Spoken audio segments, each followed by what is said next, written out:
Les Américains très occupés aussi avec les Chinois. Les deux pays s'écharpent autour de leurs relations commerciales. Certains parlent même de guerre. Les négociateurs se retrouvent ce jeudi à Washington. Ils étaient prêts à un accord, mais le ton est brusquement monté. Écoutez cet échange. Ils ont rompu l'accord. Ils ne peuvent pas faire ça. Donc ils vont payer si on ne parvient pas à un accord. L'attitude et la position de la Chine ont été constantes. Nous ne capitulerons sous aucune pression et nous avons la détermination ainsi que les moyens de défendre nos propres intérêts.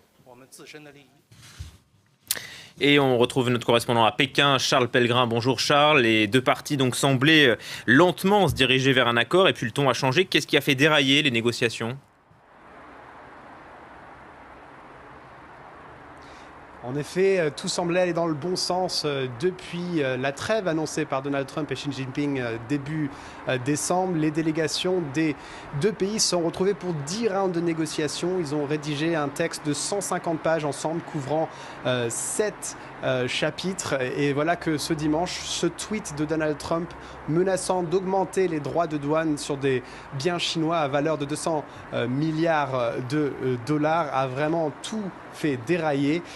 En effet, le président américain a accusé la Chine de faire marche arrière sur certains de leurs engagements qu'ils avaient déjà pris sur une meilleure protection de la propriété intellectuelle, sur la fin du transfert de technologies forcées pour les compagnies américaines voulant entrer sur le marché chinois, sur des lois donnant un pied d'égalité pour les compagnies étrangères sur le marché chinois. Alors face à toutes ces accusations, la Chine nie en bloc, réfute cette version des faits et explique que des droits de douane supplémentaires ne sont dans l'intérêt de personne, ni la Chine et ni les États-Unis.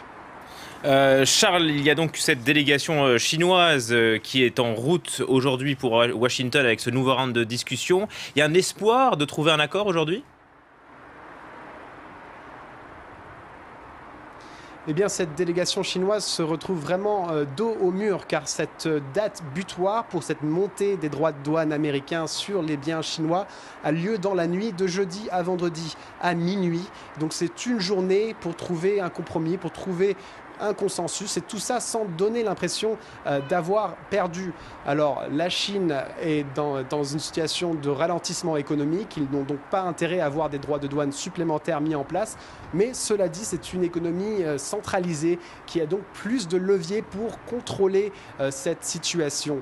Alors un indice pour en savoir plus sur l'attitude des Chinois avant ces négociations, c'est que le négociateur en chef de cette délégation, le vice-ministre Liu He, est allé à Washington avec le titre de vice-ministre, pas avec le titre d'envoyé spécial représentant Xi Jinping, qui lui aurait donné plus de marge de manœuvre. Charles Pellegrin en direct de Pékin.